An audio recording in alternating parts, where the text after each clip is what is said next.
How many of you are prepared for an incident like this? Get my new book, Sheep No More, The Art of Awareness and Attack Survival, and I will teach you to think like an attacker so you can truly defend yourself. Don't just react, act. Available for pre-order now on Amazon and Barnes & Noble. Sheep No More. Get it.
My name is Jonathan Gillum.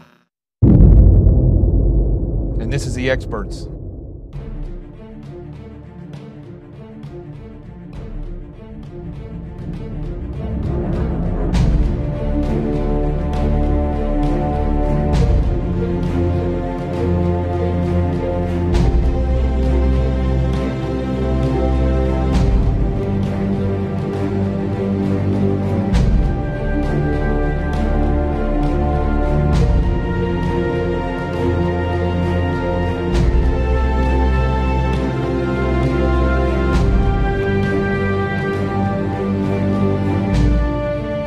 This is Jonathan Gillum, and this is The Experts on Facebook Live, Twitter, and YouTube.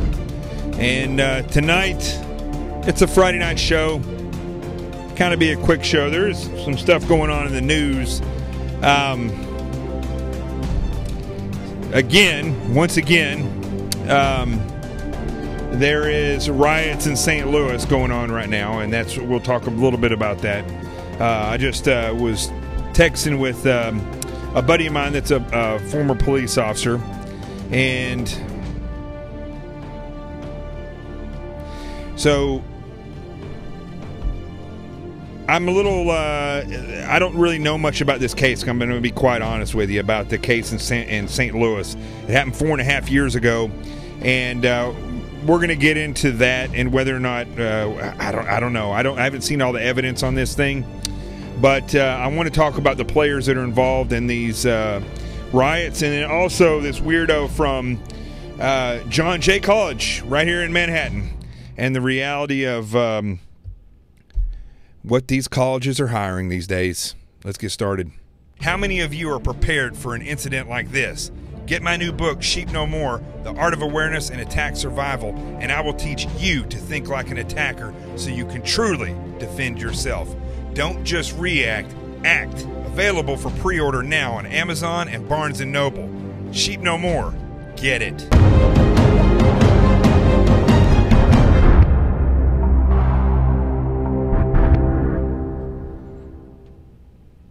All right, so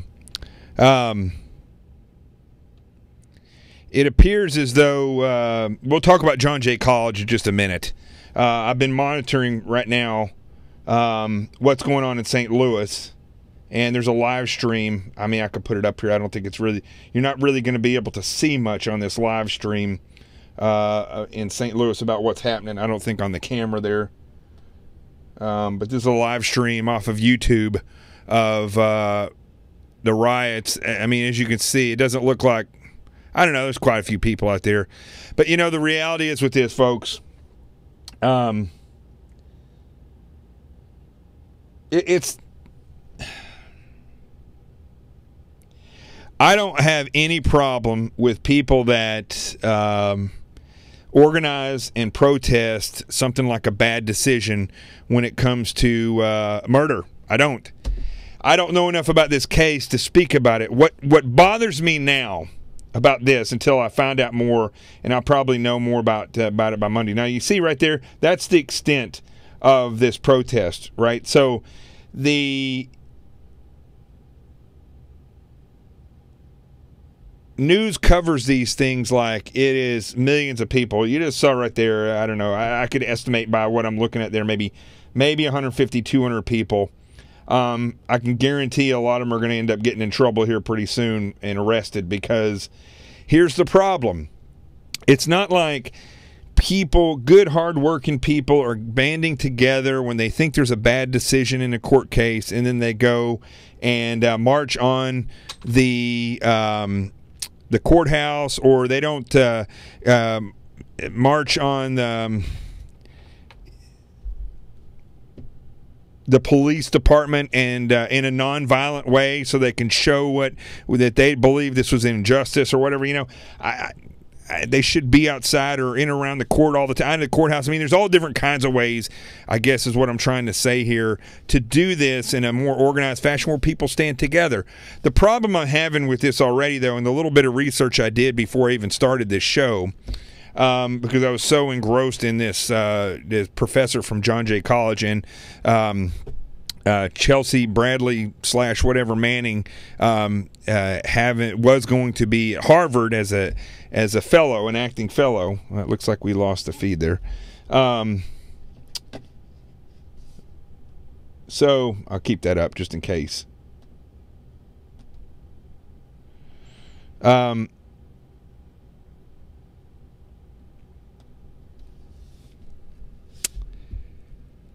These riots never get anything accomplished, and most often they are milked in with Antifa, Black Lives Matter.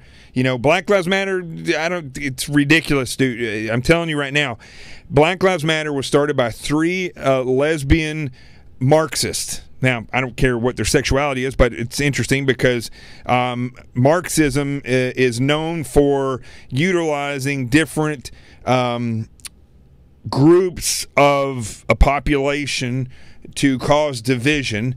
Often the people that, strangely enough, are drawn towards communism are people that may be outcast in a certain community, and they're either looking for something to bring what they would deem equality or fairness, which in a free society, if you're different than society, there's always going to be social norms. There's always going to be more people that feel this way than the few that feel that way.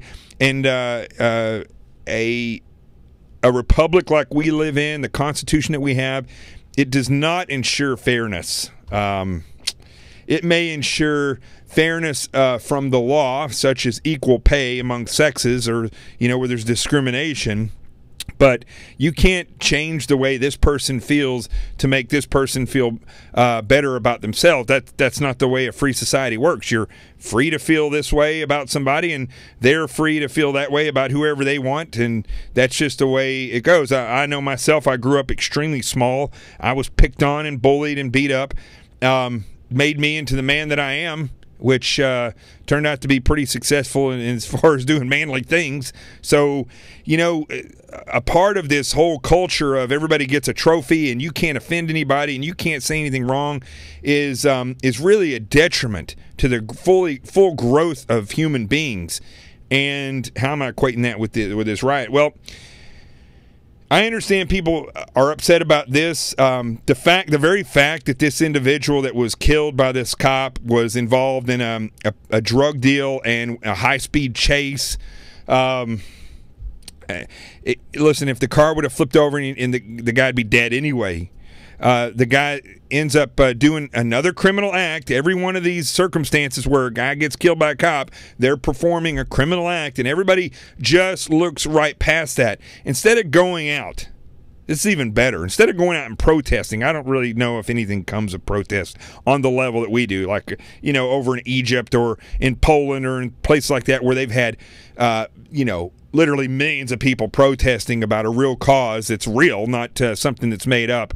Or built on the back of criminals like this movement, they actually can make a real big difference. But why don't you see large groups of people marching on the inner city to stop the drug violence, to stop the disrespect of authority, not just cops, but authority and their parents, authority of their teachers, and authority of law enforcement as well? It's systemic within the inner city, and it's not a racial thing. Poverty knows no color. And neither does stupidity. You can be any color, any sex, any gender. It doesn't matter. You can be stupid and poor. Those things don't see race, and they don't see the differentiations between human beings. I don't see anybody marching into those areas and saying, no more. You want to get into a fight, okay? You want to get a group of people together and get into a fight? Why don't you get 10,000 people and march on the inner city and rid it of gang members? Spray paint over all the gang insignia. Have people standing on every corner with a phone working with law enforcement instead of working against them. I don't get that. Why is it when your kids come home from school and they've done something that gets them kicked out, why aren't they getting the living daylights beat out of their rear end? What happened to spanking, which is not abuse? Spanking is a constructive use of negative reinforcement, and nobody uses that anymore. We spoil these children, and then they grow up thinking that everybody is against them, or believing this nonsense that cops are out there assassinating people based on their race. If that was the case, then you would have an equal amount of people with dark skin being killed in Beverly Hills as you would in the inner city. It has nothing to do with the color of your skin. It has to do with the gang that you roll with. It has everything to do with the behavior that you exert. It has everything to do with the ideologies that you follow. That is what gets people killed. And it just so happens in the United States and in the inner city, there is a lot of particular groups of people. I don't like using and qualifying people by the color of their skin. Other people that have darker skin or whatever, even white skin, they like to be defined by that. I don't. I define a person by, this is a person that identifies with freedom, that understands the law, that follows the law and respects authority, does what they need to do, and doesn't raise a whole bunch of ruckus. I judge that person as spectacular. I look in inner city and in poor sections around this country, and what I see is people, they're either born into it or they fall into it, but they have no hope, or they lose hope, or they just follow the wrong crowd. Because a third thing I'll identify, comfort. Comfort is another thing that knows no color or gender, and you don't have to be rich to be comfortable. You can be comfortable in your ego, and where do you point where you get to where you're just like, I I'm right and I feel good about everything that I do and everybody's against me, and you get comfortable in that. You get complacent with the reality of being an effective human being takes work. It takes effort. And maybe not everything that you do is going to be fulfilling. You may have to work a job that brings you no fulfillment at all. Lord knows I've done that a lot in my life. You may have to struggle to get to a point where you can pull yourself out of the hole that you were born into. But I will tell you this.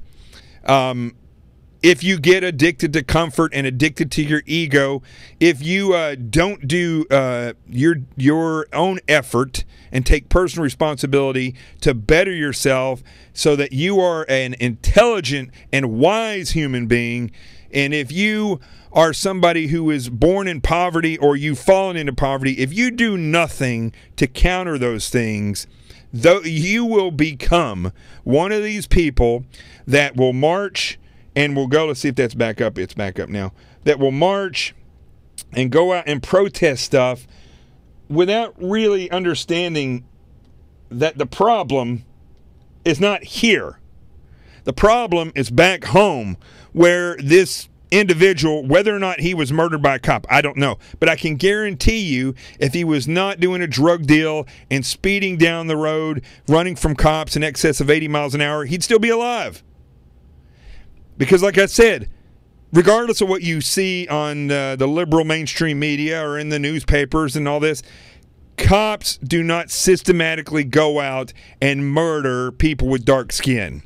If it was the case, every large city, every town, every rich place, and every poor place would have the same amount of people being killed, because people that would do something like assassinate individuals strictly based on the color of their skin, those people are not going to see any difference between a rich banker who has dark skin and a drug dealer who has dark skin.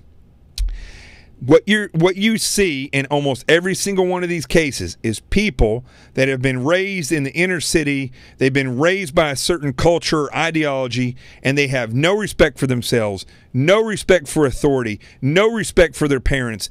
And their parents, by and large, don't have any respect for them, authority, or anybody else either. And so you end up with people getting killed because they run from the cops, and then this nonsense right here. This is going to do no one any good. Nothing will become of this, except a few people will end up getting police records. Other people's police records will get bigger, and individuals will get injured, and other people may end up getting injured and suffer as well. Doesn't do anyone any good at all. So that's why I put on there, it's the same players, the same game.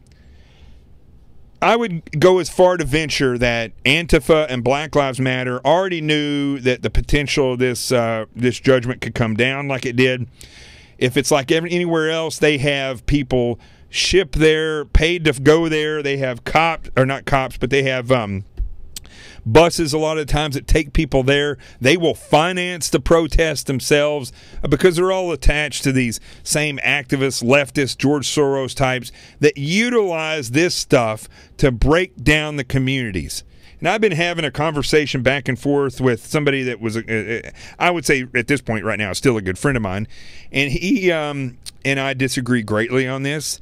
But what I hope to impart on him and everybody else is that you're not looking right here at a white supremacist. I would flee from anybody if I didn't beat the living soup out of somebody who is a white supremacist that's in my presence. I don't subscribe to that. I subscribe, as I said earlier, to freedom and backing up anybody that wants to be their best.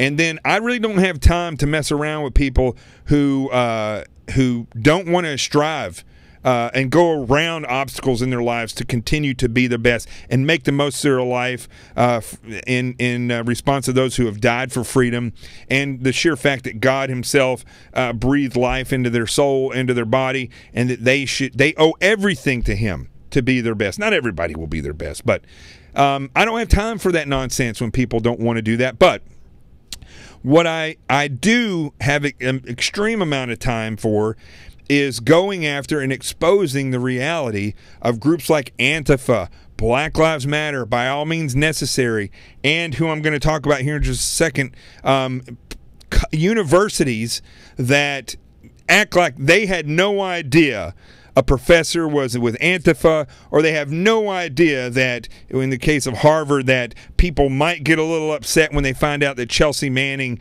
is being offered a fellowship. What I hope to instill in my friend and other people that watch this that may, not be conservative, or maybe they're liberal, but I don't know. I don't like going down this liberal conservative road. What I hope to instill on people is the truth and the reality that this country is being subverted, that cases like this are what people should flee from. Listen, I understand people think that this cop planted a gun and so on and so forth, but they're continuously missing the facts. Whether or not, and there must be evidence that backs this cop, or there was a lack of evidence showing anything else because he got acquitted. But you're not going to see any change after this protest right here, and after this sentence that was handed down. You're not going to see any change in the inner city. We're not, because that's not really what they want to do. They don't want to build up and empower the inner city. They want to break down and divide the American people. I hope people can see that. This has nothing to do with white supremacy, with racist higher-ups in this country. Really, what people need to realize, they don't care what color you are. If you're not one of them, and if you don't think and use their ideology, if you don't have something to offer them, you're not gonna. You don't mean anything to them. I think I laid this out perfectly last night. If I say so myself, but this is another good example. Nothing good comes out of this. The guy that got himself killed was running from cops, was involved in drugs.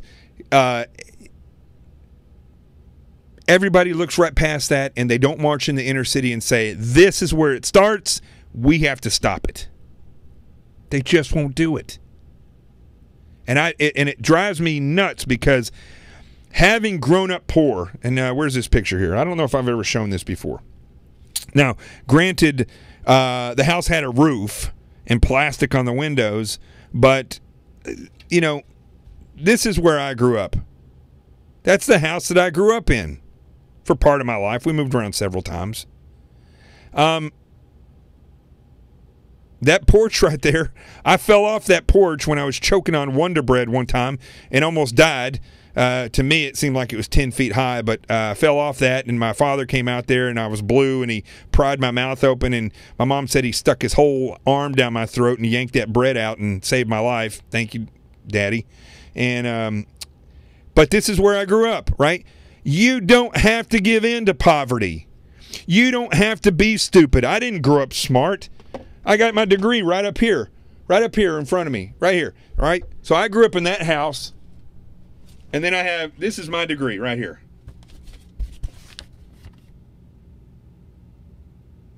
All right? Bachelor of Arts in Political Science and Psychology. I didn't get a free ride. I paid my way through college. I didn't get scholarships because I was in the lower part of my high school class. I didn't know how to study. I didn't know how to control my dreams and aspirations so that I could focus on what I need to do right then and there.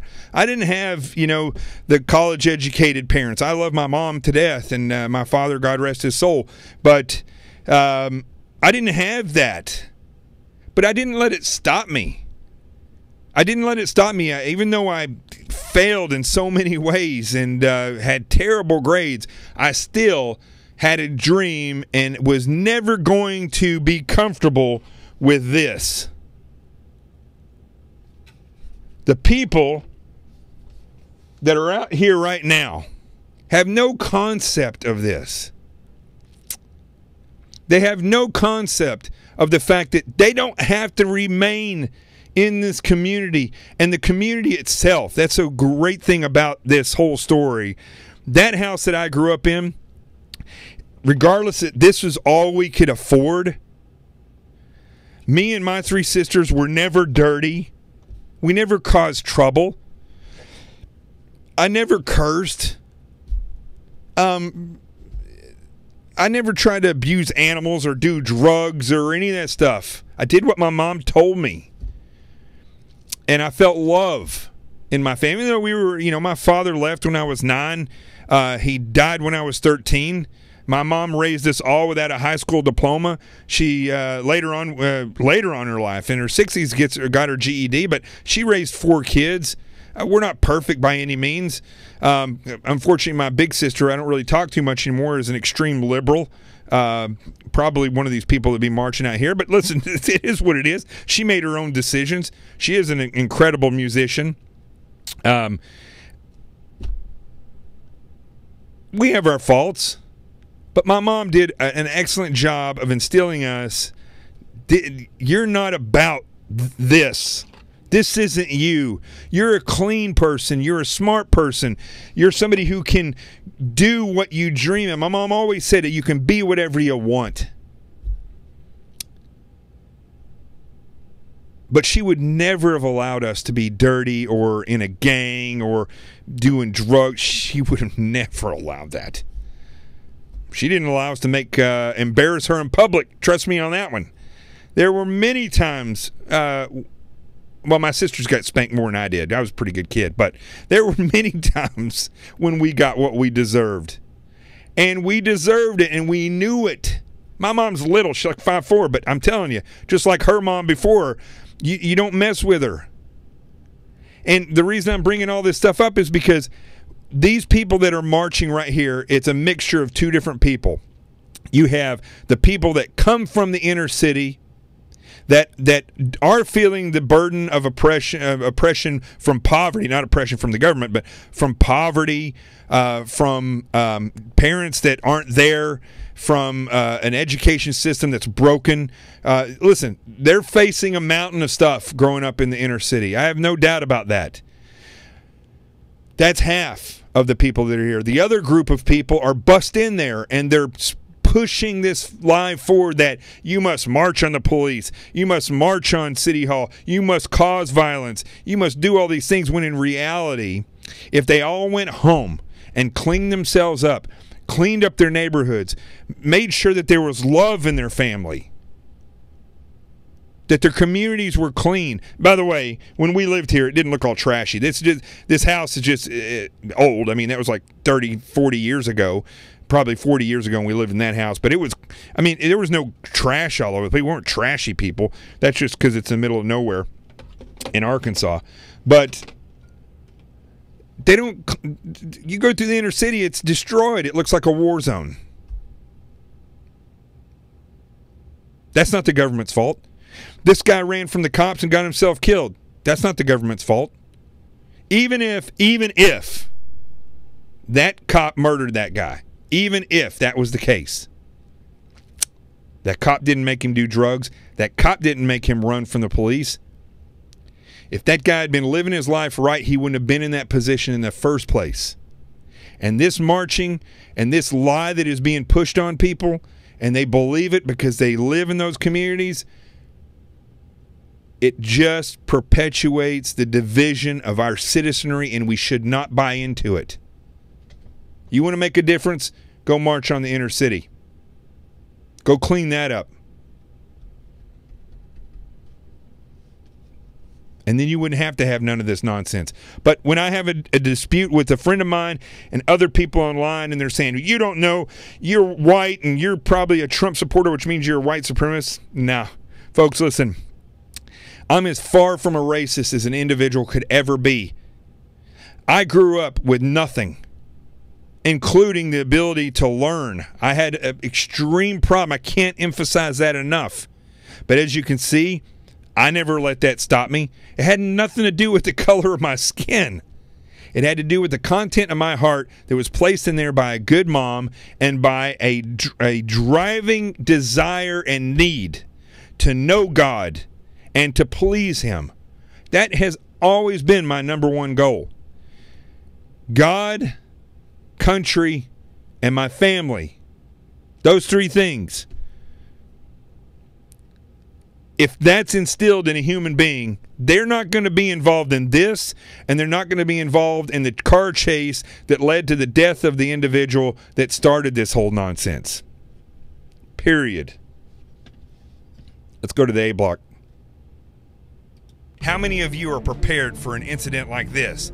Get my new book, Sheep No More, The Art of Awareness and Attack Survival, and I will teach you to think like an attacker so you can truly defend yourself. Don't just react, act. Available for pre-order now on Amazon and Barnes & Noble. Sheep No More. Get it.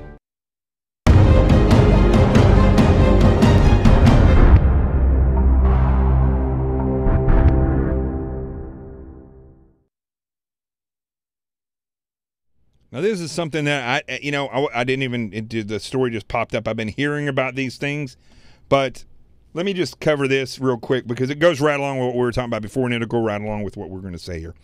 How in the world is it possible for cities across the country to allow non-citizens to vote? My computer's freezing. Okay. This is a Maryland city, a small Maryland city.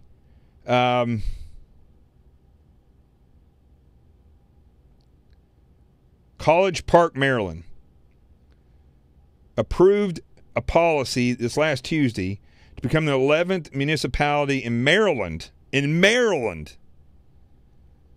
to allow non-citizens to vote in local races. Now, I know we have a republic, right? So the federal government can only do so much with state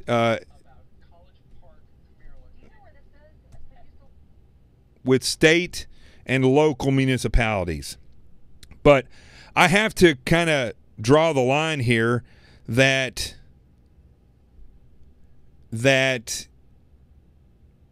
needs to be some law where states and local governments cannot just allow non-citizens to vote, because in that case you're going to have illegals voting.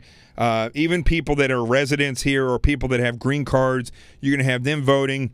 And depending on their mindset, they could sway complete elections. They could then go in and rewrite how the city is laid out, which I think is baloney anyway, the way they write these, the different, what's the word I'm looking for here? The way the states are chopped up so for voting purposes, so that one party can have domination over another. I don't believe in political parties in this country. I think we should outlaw them and get rid of them. I think they're nefarious, controlled by organized crime and communism and other subversive groups that want to overthrow this country. But this, I think, is something that the federal government should be involved with. I don't think that the states and the local entities should be able to trump federal law in this case, which does not allow non-citizens to vote. And I have a problem with this. I'd love to know what you think about this, especially on Twitter. I'll do a poll right when this show is over with. Maybe I'll do it beforehand. And I want to know what you all think. Is it against Constitution for states and local municipalities to allow non-citizens to vote? And should the Supreme Court be involved in this and stopping this, or Congress, or whoever needs to pass these laws? I do think this is something that that the federal government should put a stop to very quickly, because it's going to throw a curveball in the way of American citizens who have a birthright and those who have come here legally and gained citizenship. It's going to throw a curveball in their ability to exercise the strength of their individual vote, and I don't agree with it. And I think it's very nefarious for city leaders to do this. And if you want to protest something, this is a great thing for inner city people and rich people and all walks and colors and genders and sexualities to get together and march on these city halls and say, no way is this going to happen, because you're going to lose your ability to have a strong vote with this kind of nonsense, because people that work in this type of a nefarious atmosphere they're nefarious, and they're going to do and say whatever the group that got them the ability to vote says they should do or say. So that's with that. Let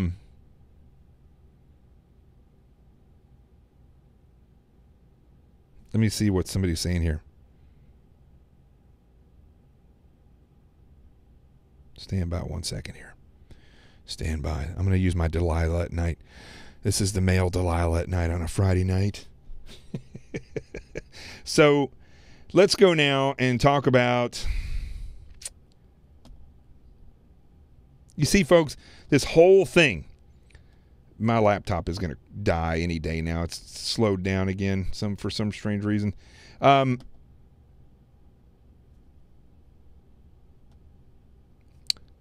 get to this story in just a second. Hold on.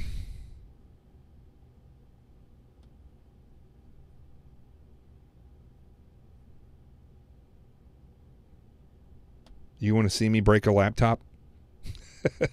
You might get to see that. So this John Jay College adjunct professor. There's my book, by the way. Don't forget, I'm trusting all of you that are watching this show that you're sharing and that you're retweeting this show on Twitter. Remember, whether you agree with me or not, this is your platform for you to come on and discuss things in a civil manner, or otherwise you get blocked. I don't block people because they say things that I don't agree with. I block them because they're freaking jerks. You want to come on here and have a civil conversation, you should have an open mind, and you should not only feel the need to push what you believe on everybody, you should be willing to sit back and realize that you may not know everything. And in that case, it's always good to hear what the other person has to say. In a healthy debate, that's great. But when it starts getting into the Twitter muscles and the stuff like that, keyboard muscles, I'll just get rid of you. So it's crazy because on Friday nights, for some strange reason, we end up having great numbers. And tonight's no different. So let me just bring up here real quick this professor from John Jay College. His name is, and I had his name here, it is Mike Isaacson. And he's a fruitcake. The guy looks like a fruitcake. And I went all over his Twitter last night. Yeah, that's right, Mikey. I've been watching you, my friend. And the thing is, what bothers me about this, first off, this is one of his tweets. This was on August 23rd of this year. Wasn't long ago. Wasn't long ago at all. And let me just show you what this guy looks like. Hold on. He was on Tucker Carlson show the other night, and that's one of the reasons why I was a little late getting started tonight, because I wanted to just pull this over. I don't know if you'll be able to see him or not, because I got the TV turned up. That's the guy. All right, so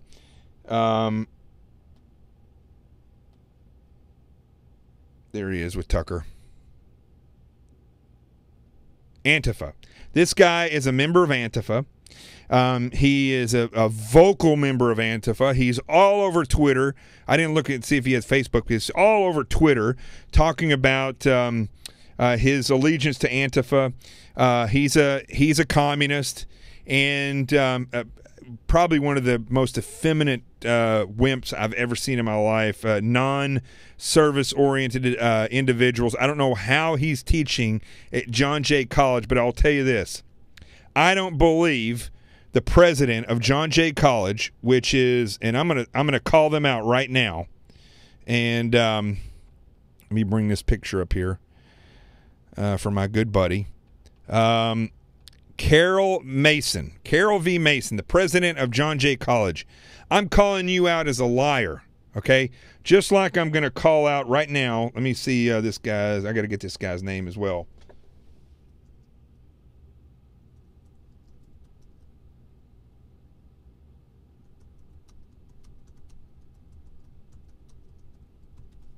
All right, let me pull this up here.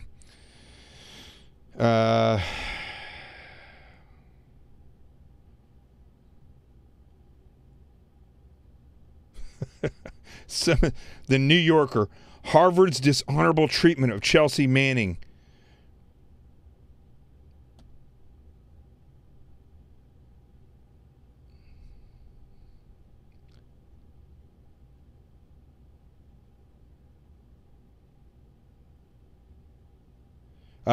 So I'm trying to find the president of Harvard, I don't know if it's Harvard or the school that particular school that revoked Chelsea Manning's. It's the Kennedy School of Law.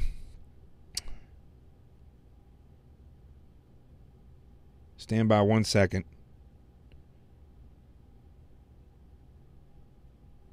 So Doug Elmendorf, okay. He's the dean of the Kennedy School at Harvard, Dean Elmendorf. Now, Dean Elmendorf and Carol V. Mason. Dean Elmendorf is at Harvard. Carol V. Mason is at John Jay University here in Manhattan. I think that you both are liars. And I will call you that to your face, because there's no way that you hired, and listen, if I'm mistaken and you're not a liar, that means you're just absolutely incompetent, that you would hire somebody that is a part of a terrorist organization, ANTIFA, this guy right here, and allow them to teach students in your class. And when it comes to Doug Elmendorf from Harvard, you're saying that you didn't – okay, so you didn't realize that there was going to be an uproar about Chelsea Manning. That means that you yourself – didn't get rid of Chelsea, or didn't revoke the fellowship from Chelsea Manning because Bradley Manning leaked 700,000 pages of information to WikiLeaks. You have no problem with that, evidently. You only have a problem with the fact that there's a backlash to this. You see, you have to read into this stuff, folks, when they report this stuff. His statement was that, this is Doug Elmendorf from Harvard University, the dean of the Kennedy School, said that, basically, I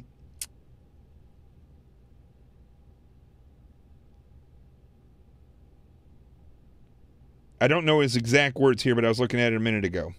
He basically said that he didn't know that there was going to be this much of an uproar.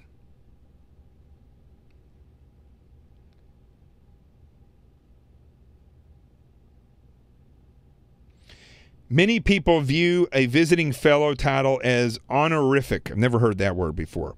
And that he had failed to properly consider how honoring Manning in such a way, quote, fulfills the values of public service to which we aspire. I don't know what he means by that. But in other words, saying that people looked upon this as an honorable thing, being a fellow, and that he now understands that allowing Chelsea Manning to come there is, in effect, honoring Chelsea Manning and Bradley Manning and its criminal acts that it committed. And so I don't buy that. See, here's when you read into that, what he's saying is, he didn't realize that the public would be upset about this. He himself was not upset about it. This is the mentality in the Ivy League schools. Now you know why I have a problem with the Ben Shapiros who speak out of the side of their mouth while they're saying all this other stuff. It's why I have a problem with the Supreme Court justices and all these federal judges that went to Harvard, and how all the people that seem to make it to the very top, these political appointees, are all Harvard graduates.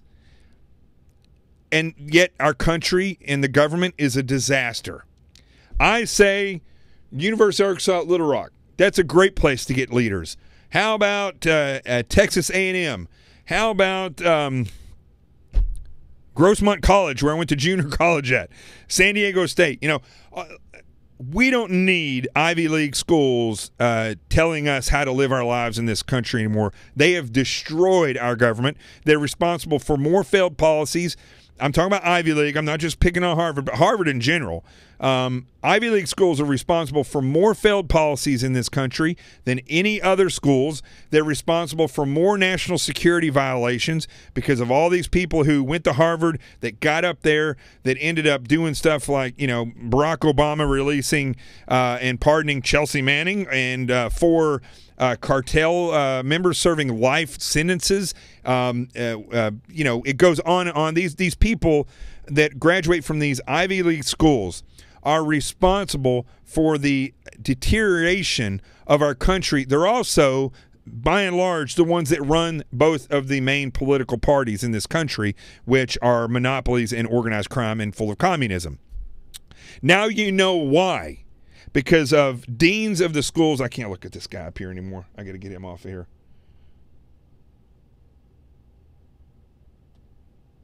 Because of the deans of these schools are leftist. They're not even liberal. They're far leftist.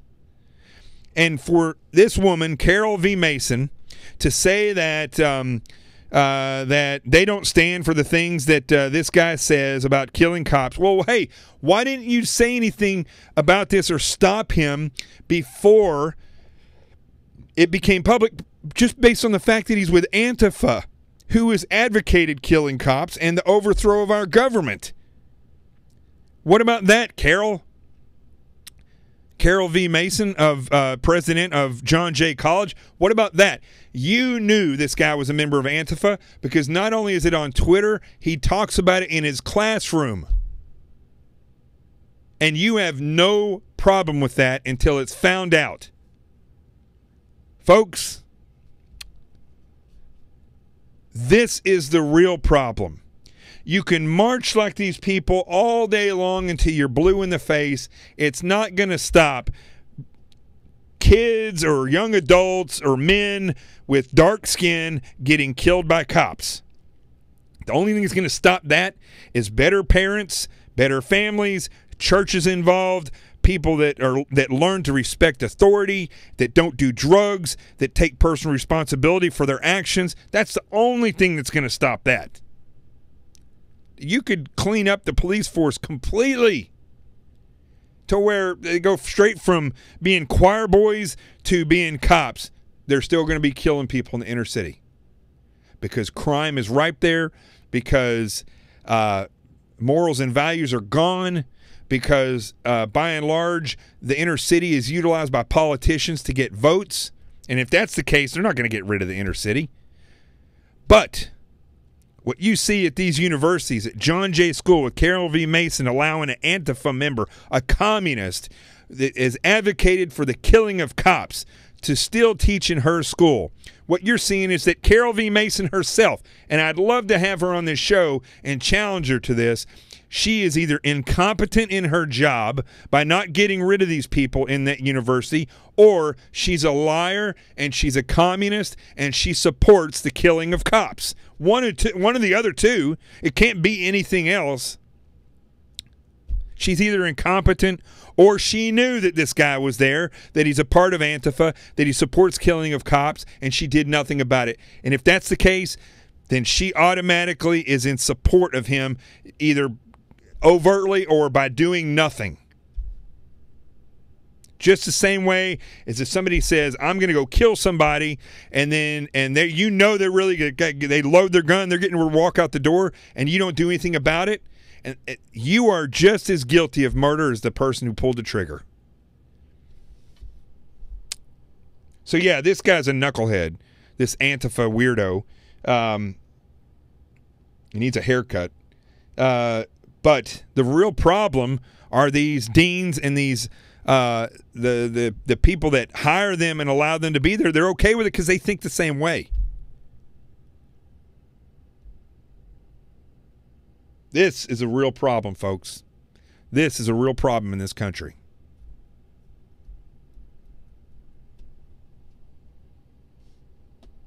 At least they're gone for now. He's on paid leave. The sheer fact that this guy works at a university that's the John Jay School of Law Enforcement of Criminal Justice, John Jay College of Criminal Justice, is going to hire a guy that says it's okay to carry out violence on the community and to kill cops.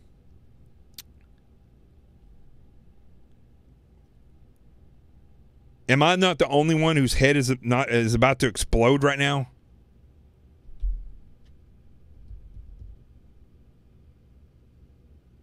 All right. I think it's about enough for tonight. Listen, I'm going to give you a second to get yourself something to drink, and we are going to have a Friday night toast. If you went to John Jay College and you're watching this show, you need to shoot off a letter saying that you want the resignation of Carol with a K, V. Mason. Carol V. Mason. She needs to be gone. The same thing with the guy from Harvard that's the dean of the Kennedy School. He needs to be gone. And American people need to start looking at the reality. You're sold this bill of goods that ISIS is our main national security threat. Okay, North Korea is about to blow up any second now. I think ISIS could be, and I think fundamental Islam, the problem could be solved that fast. You don't believe me? Go to my YouTube page. You'll see my first episode of The Experts was a 4-stage strategic war plan to stop the forward movement of fundamental Islam and fix that national security problem for the globe. Okay? Nobody thinks strategically. There was a story on Fox News about Haley, what's her name, the ambassador to the UN, saying that they need to unleash General Mattis. Well, listen, General Mattis, and unless you're going to go back to pre-1947, you're not going to find a general that knows how to fight a strategic war. That's not what they're taught in the academies. That's not the people that make rank, people that want to go to war and destroy and eliminate the enemy. That's not what they do in this day and age in war fighting. They go over and they pick out the head of that group, they kill them, they occupy a place for a short period of time, then we leave as though that does anything. But what it does is it gets a president reelected, it gets them their stripes, and then they move on. General Mattis, unless he proves me wrong, and I hope he does, to me is a snake in the grass, just like Mike Pence, just like Paul Ryan, just like all the rest of them up there that operate in and around communism and organized crime up in Washington, D.C. I don't trust any of them. But you all should write a letter if you went to John Jay and tell that woman that she needs to resign. And America needs to realize you're being told that ISIS, or they always name them. They don't say fundamental Islam. That radical Islam. It's not radical. It's fundamental Islam. It's not ISIS. It's not Al Qaeda. It's not Boko Haram or the Taliban. It's fundamental Islam, and it needs to be battled. But that's not our biggest national security threat. It is this nonsense. It's the indoctrination of your children in schools. It's the fact that the government doesn't crack down in the inner city and get it clean. They don't go to war with gangs. They don't try to do anything to support and uplift families. They don't do anything to try to stop terrorist groups like ANTIFA and Black Lives Matter, because by and large, the people in Washington, D.C. love this division. They're either communists and they're using the division to further their cause, or they're just criminal-minded and they love the division because it keeps people spun up and they can run on it every 4 years. Our good buddy who tunes into this show every week, Scott Eulinger, is going to be running for Congress in Pennsylvania, and he was telling me about his opponent. And I couldn't think of anybody else after he told me about his opponent, and I'll talk about this next week. But the guy's been a politician since he was 18 years old. He's now 35.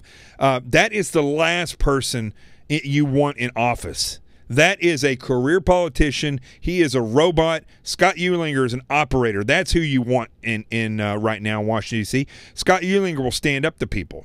He's probably do a little bit more politically correct than I would.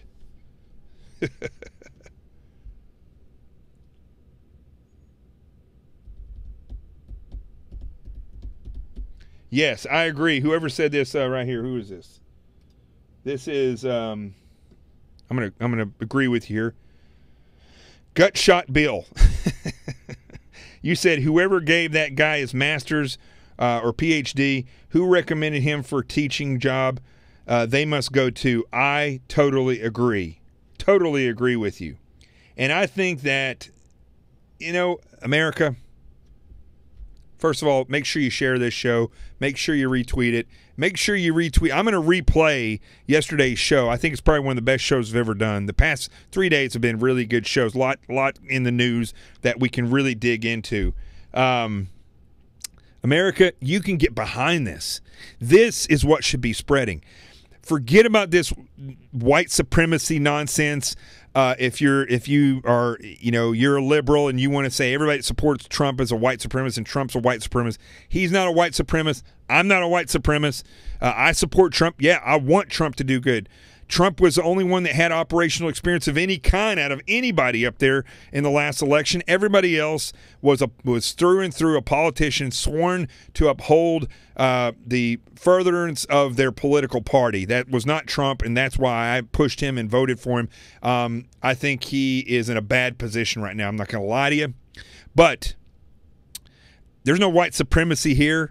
Listen, I was in the FBI. I just left 4 years ago. I didn't go to work every day and hear about how white supremacy was in the rise. Anybody that tells you that, it used to be with the Bureau. I met one person. He's with guess who? The Southern Poverty Law Center. And he's a liar, and he's a fraud, and it probably was a terrible agent to begin with. I don't even remember what his name was. It was at CNN. Go figure, they were using him as an expert. I never heard of that, although I did hear a little whispers of communism, a lot of stuff about Islam, and we looked at politics and saw all kinds of potential corruption.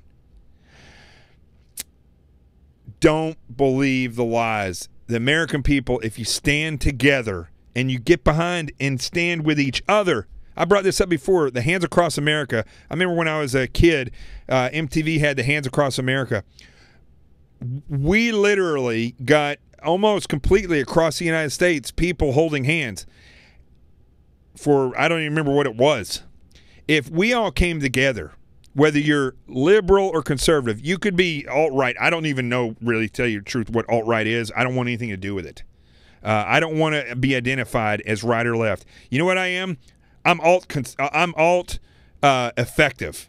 I wish there was a thing on here that we could say alt effective, because if it's not effective, I don't want any part of it. I don't care if it comes from the right or left. That's why I don't trust people when they say I'm alt-right. There is no such thing as everything's right over here. Ask anybody who's ever operated in the field. They'll tell you that what works over here may not work over there. Everything is a little bit different here and there. And sometimes it's not that you have to compromise. It's the fact of, like, is welfare a good deal? Welfare is a useful tool to help people get back on their feet. But welfare is also a detriment to society when people realize they can be dependent and never have to do anything, right? So it's good in some places, it's bad in certain places. Is socialized medicine good? No, it's bad. But on the other hand, is insurance and hospitalization that has turned into such big business that that they're just concerned with making money, not making people healthy. Yeah, that's a problem as well. See, we need to fix that and put a cap on how much insurance companies can charge for certain things. They always say, like for an MRI machine, costs millions of dollars for an MRI machine. Okay, look, costs people a lot of money to go to college too, but they get a low interest loan or some kind of government loan with 1% interest, and they pay it off over a long period of time. Well, listen, hospitals, they get fancy equipment and technology and all this stuff. They got to pay people big money. Okay, great. Pay it off slower. Why? I don't understand how we got into this thing where hospitals have to be big, huge money makers. That is a recipe for disaster. You want to have a hospital and own a hospital, you should be okay. Same thing with a restaurant. You should be okay with making okay money. And if you make great money because there's a lot of sick people, hey, then you make great money. But this is supposed to be an ethical, service-oriented industry, not an industry where you're becoming millionaires. And some of these nonprofit hospitals where people are paid $1 million to run it, I don't get that. I don't get the all these nonprofits where their CEOs are paid millions of dollars. I don't get that. See, we've turned this whole profit thing. It's okay to serve your government and make a little bit of money. That's okay. Fight for my freedom. That's what people say. Oh, yeah. You, sir, I salute you, or I thank you for your service. You know, you make terrible money. Thank you for your service, okay? But then they turn around and then they say, oh, yeah, I'm going to run this nonprofit, but you got to pay me $3 million. What about your service? It's a nonprofit. It's supported by donations. Or you want to run a hospital, you got to pay me millions. We got to make money. We got to make big money for the board, because that's what these are. These hospitals are big money makers for a few amount of people. It's not about health care. Same thing with insurance. Same thing about drug and pharmacology. There are plenty of diseases that they could cure. I'm positive about this. But from an investigative standpoint, I have to sit back and say, now, they're going to allow this stuff to continue because they make more money off of drugs that can lower the symptoms than if they cure something. It's just like working your way out of a job. You know, nobody wants to work their way out of a job. Well, these people don't either. But, hey, listen, this is where effective thinking comes into place. Not the left is right and the right is right. There is no left and right when it comes to effective thinking. The only way we're going to... Here, let me get my dog. He's down here begging. Come here. You can do the toast with me. How about that? All right, there you go. I'm sorry. I pressed on his heart. 17 and a half. He's got a big heart, so that's good for if you're a loving person, but bad if you're a 17-year-old Jack Russell. So, anyway, the American people need to get together. We need to start unifying. We need to have more dialogue. And, well, you're disappeared over there. Let me put you over here. There you go. How about that? How about this? How about you just stand right there? Can you stand right there for a second? Look at this fine specimen of a dog. Look this way. There you go. He's so old. You want to sit down? I got you. Here, sit down. Can't really sit. He just lays. What do you think about that? There's literally 10 million people looking at you right now or something like that. I don't know, maybe 100. You don't do anything anymore. Do something. All right, come here. You want to stay up here while we do the toast? What do you want to do? Huh? Okay. Listen, I've griped and complained enough. Follow me on Twitter. Retweet this. Like my page on Facebook. Follow me on there. Be a part of this show.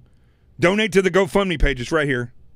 And remember, $50 donation to that page is going to get you a signed copy of this book. We're still figuring out the logistics of how that's going to happen. And but this show exists because you guys, if you didn't have the interest and you didn't show up every night, I wouldn't either. There would be no reason for me to be here. I truly, stop falling over like that. I truly believe, look at him. I truly believe this is the evolution of media, and this is the evolution of unity in this country. We now have the ability to circumvent the narrative, and we now have the ability to unify all over the country. And that's what's happening through this show. Right? Would you stop falling? He's so ridiculous. Come here. Sit up. All right. Now you're behind that picture. We'll just shut that off. I think you're more valuable than that. Boom! Chakalaka. There you go. Okay, here. Put your head right here. All right. All right. Let's go to the truth zone, and we're going to do a toast. So if you haven't gotten your drink, get your drink. Rico will be here when we get back. Hold on. Yeah, that's good. Just keep your head up there like that. How many of you are prepared for an incident like this? Get my new book, Sheep No More, The Art of Awareness and Attack Survival, and I will teach you to think like an attacker so you can truly defend yourself. Don't just react, act. Available for pre-order now on Amazon and Barnes & Noble. Sheep No More. Get it.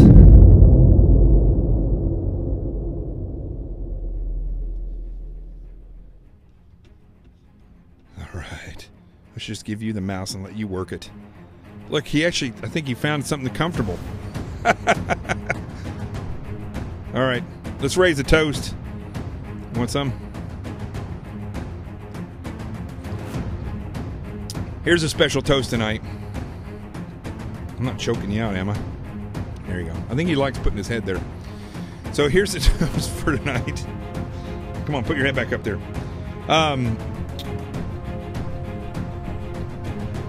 You know, I thought about this when I was having this dispute with my buddy online on Facebook about the ANTIFA and these other groups. And I want to toast to something that's very important in this country, and that's friendship. Whether it be a dog or somebody you grew up with or you just made new friends, it is important in this country that we realize we're in this together. You know, we were given an opportunity to live free and to be born free, or to come here and be free. What an amazing blessing that we have. You know, we can have dogs here. You can have lifelong friends here. You can disagree and then work it out. This country was built not just on hard individuals that were driven to escape tyranny and to be free, but it was also built by people that understood the value of family, of friendship, of fighting together, of hard work. I'm sure they were dog lovers. I hope they were. And I think we neglect that in this country, just like we neglect waking up and thanking God that we're alive, no matter what level of financial status we have or issues we may have with our personalities. All right, you're going down. The fact is, folks, we need to raise a toast to friendship. We need to raise a toast to peace. And we need to raise a toast to love. I know that's hard coming from a warrior, but it's the truth. But let me tell you one thing to those who don't want to raise the toast to friendship. Those Americans who feel like that this country needs to be subverted, that the Constitution needs to be changed. Let me just tell those people that feel like, forget coming together and unifying and fixing problems. See it my way or get out of the way. That's not the way it works in this country. Let me just warn those people that men like me and people like the ones that tune into this show every night and other warriors that have served this country, we find solace in the battle. I enjoy the battle, and I look forward to the fight, because my fight is rooted in freedom. My fight is rooted in love. My fight is rooted in friendship. And it comes from a legacy that's over 240 years old, with men that fought to flee tyranny and to make their future and the future of their offspring free. Here's the friendship.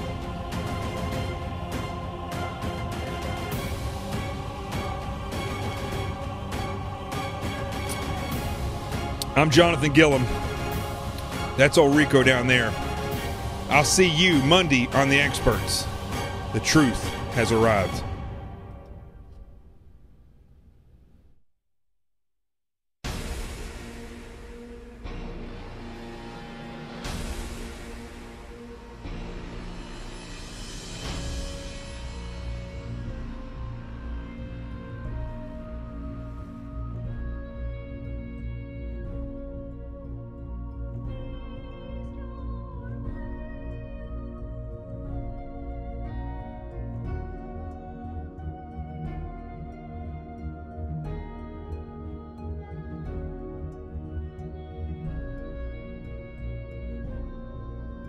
I guess Craig Wilson thinks he is a badass down there in Florida, so I figured I'd use my man voice, my Debbie Wasserman Schultz voice, and give him a shout out.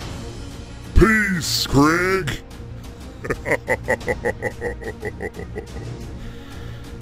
Tell you what I'm gonna do, Craig, because I care about you. I can't, reach out there and tell everybody how much I appreciate you and all you did with that weirdo company, Viral Hog. But, I'm just gonna give you a 3-finger salute to my back. Way to go, Craig.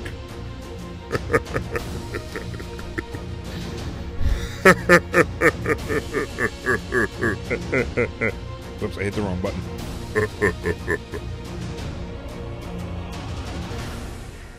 Peace out.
How many of you are prepared for an incident like this? Get my new book, Sheep No More, The Art of Awareness and Attack Survival, and I will teach you to think like an attacker so you can truly defend yourself. Don't just react, act. Available for pre-order now on Amazon and Barnes & Noble. Sheep No More. Get it.